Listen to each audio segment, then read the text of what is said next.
नमस्कार, मैं हूं मनोज मनु। आखिर हमारे फैसला आपका में आप सभी का स्वागत है। हरियाणा विधानसभा की 90 सीटों के लिए कल वोट डाले जाएंगे। कड़ी सुरक्षा के बीच सुबह 7 बजे से शाम 6 बजे तक मतदाता अपने मताधिकार का प्रयोग करेंगे और वोटिंग की सभी तैयारियां की जा चुकी हैं।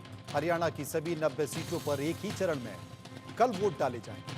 वोटों की गिनती 8 अक्टूबर को होगी। आपको याद होगा कि हरियाणा में करीब 2 करोड़ मतदाता हैं जो 1031 उम्मीदवारों की किस्मत का फैसला करेंगे।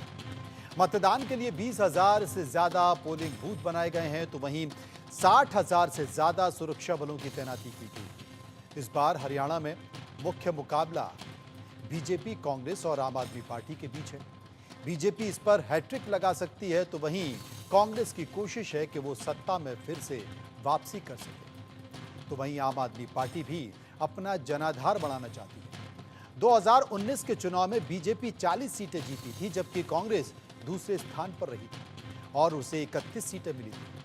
10 सीटें जेजेपी को मिली थी। हरियाणा चुनाव पर इंडिया न्यूज की मेगा कवरेज जारी है।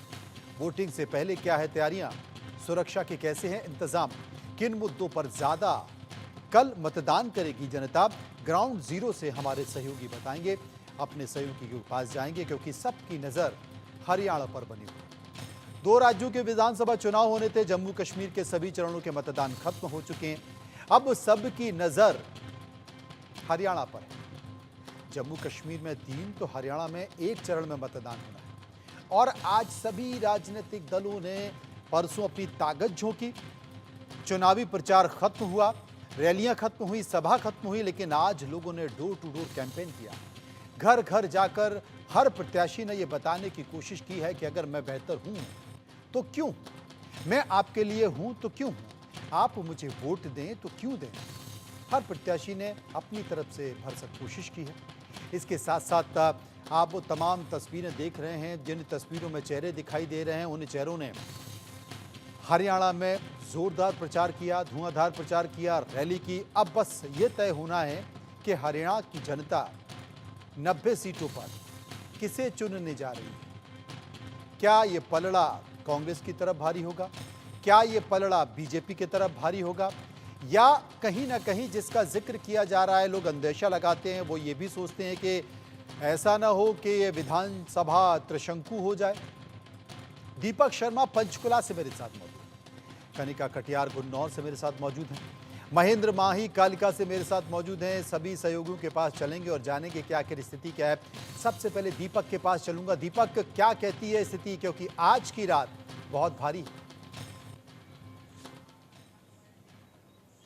जी बिल्कुल, आज की रात बहुत भारी है क्योंकि कल 2024 के हरियाणा के विधानसभा का जो रण है उसका अहम दिन है, जब प्रदेश के 2,03,54,550 जो मतदाता हैं वो तय करेंगे कि हरियाणा में सरकार किसकी होगी। इससे पहले तमाम राजनीतिक दलों ने, चाहे बात करें जितने भी राजनीतिक दल हैं, सबने अपने अपने उम्मीदवार उतारे, अपने संकल्प पत्र कहीं गारंटी के तौर पर जो है अपने कहीं वादे और दावे रखे, घोषणाएं की गई और इनके बाद पब्लिक के बीच में जाकर के अपनी वो बातें रखी, कहीं 7 गारंटियां, कहीं 20 संकल्प।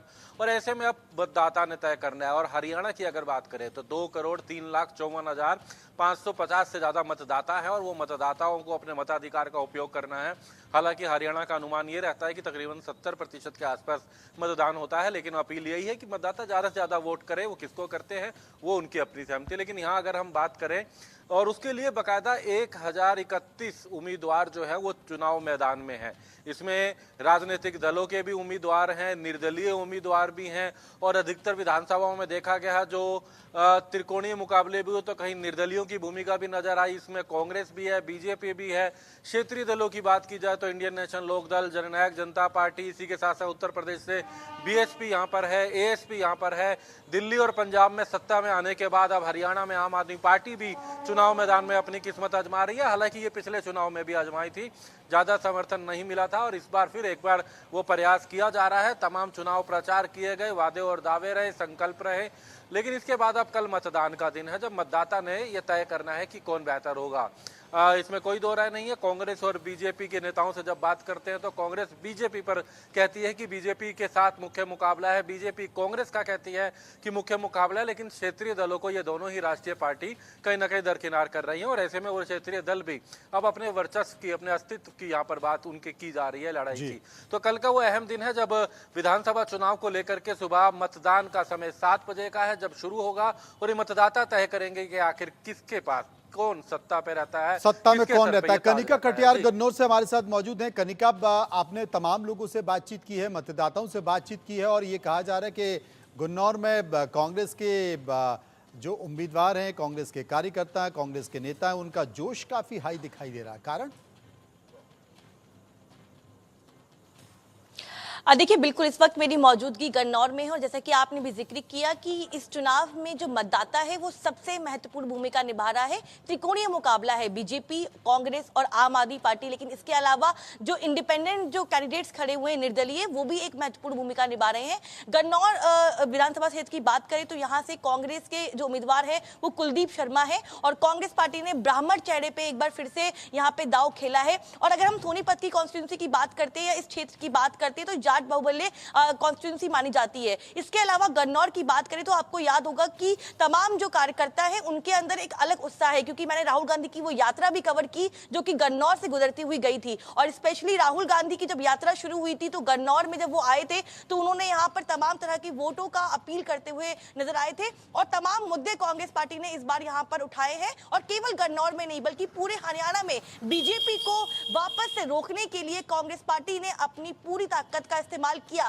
तमाम प्रचार प्रसार किए गए, तमाम 7 गारंटियां जो कांग्रेस पार्टी लेकर आई है उनको आगे रखा गया और कांग्रेस पार्टी के दिग्गज नेता चाहे राहुल गांधी हो, मल्लिकार्जुन खड़गे, प्रियंका गांधी, भूपेंद्र सिंह हुड्डा, इन तमाम नेताओं ने प्रचार किया है। तो गन्नौर में जो मुद्दे हैं वो बहुत डिफरेंट है और खास तौर पर ये बेल्ट जो है वो कहा जाता है कि कांग्रेस पार्टी का गढ़ रहा है, क्योंकि भूपेंद्र सिंह हुड्डा लगातार इन कॉन्स्टिट्यूंसी को रिप्रेजेंट करते हैं और एक बड़ा चेहरा भी है। लेकिन गन्नौर कॉन्स्टिट्यूंसी में जो मुद्दे हैं वो एक बड़ा मुद्दा जो है वो विकास का मुद्दा है। मैंने आपसे कुछ देर पहले लोगों से जब बातचीत की तो लोगों ने कहा कि वाकई विकास एक बड़ा मुद्दा है। इसके अलावा अग्निवीर का मुद्दा जो है वो एक बड़ा मुद्दा है, रोजगार का मुद्दा है वो एक बड़ा मुद्दा है, किसान का जो मुद्दा है जो लगातार बीजेपी उठाती आई है और खास तौर पे कांग्रेस पार्टी ने उठाया है और बीजेपी को घेरने की कोशिश की है। तो अपने आप में चुनाव बड़ा दिलचस्प है। कल सुबह 7 बजे से वोटिंग की शुरुआत होगी, शाम 6 बजे तक मतदाता जो है वो मतदान करेंगे और चुनाव का वो कल का दिन है जब मतदाता यहाँ पे तय करेगा कि किसकी किस्मत का फैसला उनको करना है, किसको स्वीकार करना है और किसको उनको जो है कहीं ना कहीं रिजेक्ट करना है। लेकिन ये तमाम जो विधानसभाओं में प्रचार हमने देखा, चाहे वो बीजेपी का हो, चाहे आम आदमी पार्टी का हो, कांग्रेस का हो, सभी पार्टियों ने पूरी ताकत के साथ असेंबली इलेक्शन में अपना कैंपेन रखा। कांग्रेस पार्टी ने अपनी 7 गारंटियों का प्रचार किया, बीजेपी ने लगातार कांग्रेस पार्टी पे अटैक किया और अपनी योजनाओं की बात करी। तो कहीं ना कहीं तमाम नेताओं ने अपनी पूरी कोशिश तो कर ली, लेकिन अब कल का वो दिन है जब मतदाता तय करेगा कि उनको किसकी कोशिश पसंद आई, किसकी नीतियां पसंद आई और वो किसको सरकार में देखना चाहते हैं और किस पे वो विश्वास करते हैं। ये बड़ा सवाल है। दीपक शर्मा हमारे साथ मौजूद है। दीपक शर्मा, अगर तमाम सर्वेज की बात करें, बहुत सारे सर्वेज निकल कर आ रहे हैं। कोई बताता है कि बीजेपी की स्थिति बेहतर है, सत्ता विरोधी लहर का कोई असर नहीं है, कोई कहता है कि कांग्रेस बहुत आगे बढ़ रही है। लेकिन इन सबके बीच जो छोटी छोटी पार्टियां हैं हरियाणा में वो बड़ा महत्वपूर्ण रोल अदा कर रही हैं। बहुत सी ऐसी छोटी पार्टियां हैं, कई सारे ऐसे निर्दलीय उम्मीदवार हैं, बहुत सारे निर्दलीय उम्मीदवार जो बीजेपी की तरफ से खड़े हुए थे, कांग्रेस की तरफ से खड़े हुए थे और कांग्रेस बीजेपी दोनों की मुसीबतें बढ़ा दी गई थी। वो हर राजनीतिक पार्टी ने कोशिश की है कि उन परेशानियों को कम किया जाए। काफ़ी को बिठा लिया गया है, काफ़ी को मना लिया गया है, लेकिन बावजूद अभी भी करीब 8-10 ऐसे निर्दलीय उम्मीदवार हैं जो बाद में एक बड़ा खेल भी कर सकते हैं और आने वाले समय में सरकार बनाने में हो सकता है कि इनकी एक और महत्वपूर्ण भूमिका। उनके बारे में क्या खबर? जी बिल्कुल, आपने सही कहा कि इस विधानसभा में निर्दलियों की भी अहम भूमिका रह रही है, क्योंकि अहम भूमिका की बात की जाए तो कई से ऐसे नेता हैं जो निर्दलीय लड़ रहे हैं। ये वो लोग हैं या तो वो भारतीय जनता पार्टी से थे या फिर वो कांग्रेस से थे और आखिरकार उनको जब टिकट नहीं मिली तो मजबूत खुद को मान रहे थे और सबसे मजबूत मानने के कारण वो खुद को मानने के कारण चुनाव मैदान में उतर गए। हालांकि पार्टी का वोट उनके साथ आया नहीं आया ये कल पब्लिक तय करेगी, समर्थक उनके कार्यकर्ता तय करेंगे, लेकिन इसमें कोई दो राय नहीं है कि अहम भूमिका में रहे और पार्टियों के भी कुछ समीकरण बिगाड़ने में इनकी अहम भूमिका रही। और हम जहां तक क्षेत्रीय दलों की बात करें तो हरियाणा में क्षेत्रीय दलों में इंडियन नेशनल लोक दल, जो कि हरियाणा की सबसे पुरानी पार्टी भी कही जाती है और कई बार अगर बात करें तो सत्ता में रही है हरियाणा में, जो कि भारत के पूर्व उप प्रधानमंत्री ताऊ देवीलाल की ये पार्टी है। उनके बाद ओम प्रकाश चौटाला मुख्यमंत्री रहे, उनके बाद अभय चौटाला और अजय चौटाला इस पार्टी में थे, लेकिन पार्टी से अजय चौटाला, दुष्यंत चौटाला और उनके बेटे दिग्विजय चौटाला ने जो है अलग होकर के जेजेपी बना दी। उसके बाद से अभय सिंह चौटाला जो है एक विधायक थे अकेले पिछले पूरे 5 वर्षों में बात करें तो। इनेलो से एक विधायक थे और वो एक विधायक से अब सत्ता में आने की बात कर रहे हैं, समर्थन की बात कर रहे हैं। हालांकि मतदाता तय करेगा कि कितना समर्थन मिलता है, क्योंकि जो पार्टी सत्ता में रही लगातार कई बार अब केवल एक विधायक के साथ पिछला 5 वर्ष बिताना पड़ा, इस बार क्या रहता है वो कल मतदाता तय करेगा। जेजेपी जो इनेलो से अलग हुई, अलग होने के बाद चुनाव लड़ा, पिछले विधानसभा में 10 विधायक उनके जीत के आए और सत्ता की चाबी उन्हीं के पास थी, क्योंकि वो भाजपा के पास पूरा बहुमत नहीं था तो वो साथ थे। लेकिन इसके बाद वो जो विधायक साथ थे वो धीरे धीरे छोड़ करके चले गए और अधिकतर विधायक छोड़ करके चले गए। ऐसे में आज जेजेपी फिर किस्मत आजमा रही है, तो कितना साथ मिलता है इस क्षेत्रीय दल को, ये बड़ी अहम भूमिका है। आम आदमी पार्टी जो दिल्ली में तो है, पंजाब में तो है सत्ता में, लेकिन हरियाणा के खुद को अरविंद केजरीवाल हरियाणा का बताते हैं, हिसार का बेटा बताते हैं और ये लगातार हरियाणा में किस्मत आजमा रहे हैं, पिछले चुनावों में भी, हर उपचुनाव में भी। लेकिन इस बार फिर एक बार किस्मत आजमाने आए हैं, फिर से उम्मीदवारों को उतारा है। तमाम वो बातें दिल्ली और पंजाब की तरह विकास की बातें करते हैं कि जो वहां पर तरीका अपनाया उसको यहाँ करेंगे, वो लोग तय करेंगे, मतदाता कल तय करेंगे। ये तमाम बातें इसी तरीके से बीएसपी उत्तर प्रदेश से क्योंकि हरियाणा में भी उनका अच्छा खासा वोट बैंक है, कैडर है, तो वो इंडियन नेशनल लोकदल के साथ गठबंधन में आई है। एएसपी जेजेपी के साथ गठबंधन में आई है। ये तमाम वो दल है जो कहीं ना तमाम दल हैं जो लोगों की परेशानी बढ़ा सकते हैं, छोटे छोटे दल हैं जो बड़े दलों की परेशानी बढ़ा सकते हैं। दीपक का एक अहम बयान आया है मतदान के ठीक पहले, हरियाणा कांग्रेस में चुनाव के ठीक पहले दिन पहले गुटबाजी और बयानबाजी का दौर जारी। कांग्रेस सांसद कुमारी शैलजा ने मुख्यमंत्री के चेहरे को लेकर बड़ा दावा किया। उन्होंने कहा है कि मुख्यमंत्री का चेहरे का चयन पार्टी हाईकमान करेगा, लेकिन उन्हें नजरअंदाज पार्टी आलाकमान नहीं कर सकता। सुनिए बयान। That only High Command will have to answer, only High Command will have to decide. There are few people who would be in the consideration zone and I think Shailaja would be there. For Chief Ministership? अब देखो seniority में, काम में, इन सब चीज़ों में नाम और पॉलिटिक्स और ये पॉलिटिकल डिसीजंस ही तो हाई कमांड देखेगा, तो ऐसे उसमें शैलजा को हाई कमांड नज़रअंदाज तो नहीं करेगा। जब शैलजा ने बयान दिया है तो इसके बड़े मायने हैं, जिस पर कांग्रेस सांसद दीपेंद्र हुड्डा ने कहा है कि ये तो पार्टी की प्रक्रिया है, इसमें कुछ भी गलत नहीं है, जो आलाकमान तय करेगा फैसला तो वही होगा। कुमारी शैलजा अभी भी कह रही है कि सीएम पद का उम्मीदवार अभी क्लियर नहीं है। मैं भी वो कांग्रेस पार्टी की प्रक्रिया है, तो जो बात है वो तो जो कह रहे हैं वो तो कोई गलत नहीं बात है, वो तो कांग्रेस पार्टी की प्रक्रिया होती है। पहले एक बार नतीजा आ जाए, कांग्रेस की सरकार बने और उसके बाद कांग्रेस का हाईकमांड फैसला करता है। बिल्कुल। दीपक, मतदान हुआ नहीं है, लेकिन बावजूद इसके शैलजा को पता है कि इस बयान का मतलब क्या है, इस बयान के होने का मतलब क्या है। जिस तरीके से पूरी भारतीय जनता पार्टी, बीजेपी, देश के प्रधानमंत्री नरेंद्र मोदी, जेपी नड्डा, अमित शाह, हर कोई शैलजा को इसे केंद्र में लेकर चला है और निशाना साध रहा है कांग्रेस के ऊपर कि देखिए दलितों के साथ कितना अत्याचार हो रहा है, दलित नेताओं के साथ कितना गलत हो रहा है। और ऐसे में मतदान के ठीक पहले अगर शैलजा ये बयान देती हैं तो इसके मायने क्या है?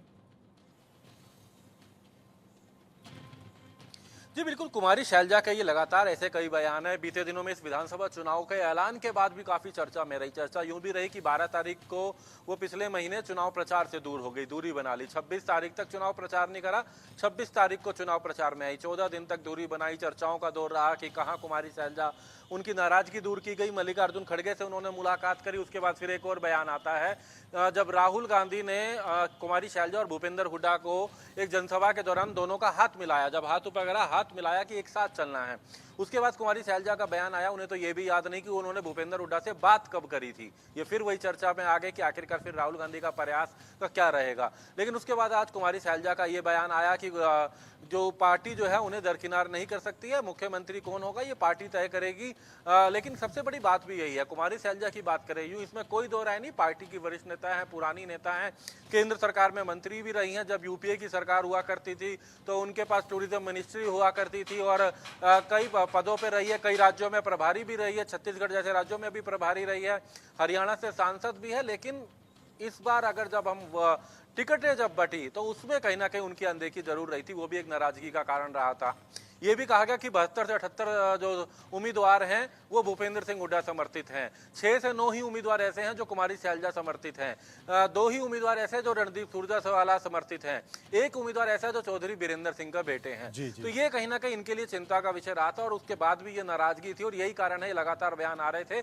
और ऐसे में कुमारी शैलजा को बिल्कुल सही कहा आपने दीपक, क्योंकि पार्टी आलाकमान पिछली बार जो गलतियां हुई, पार्टी आलाकमान उन गलतियों में नहीं उलझना चाहता था, वो ये मान चुका था कि अगर हरियाणा में किसी का प्रभाव है तो भूपेंद्र सिंह हुड्डा का है, उनके समर्थक ज्यादा हैं, इसलिए काफी टिकट उनकी सहमति से और बाकी के जो सर्वे हुए उन सर्वे में भी हुड्डा समर्थकों के नाम आए, इसलिए करीब करीब बड़ी संख्या एक टिकटों की है वो भूपेंद्र सिंह हुड्डा समर्थकों की दिखाई जा रही है। इसके कारण बाकी के नेता, चाहे वो सुरजेवाला हो, शैलजा हो, वो नाराज दिखाई दे रहे हैं। बहुत बहुत शुक्रिया करेंगे आपका। सभी को इंतजार है, कल मतदान है और देखना होगा कि चेहरों के साथ मतदाता आखिर किन मुद्दों के जरिए चुनाव करने जा रहे हैं।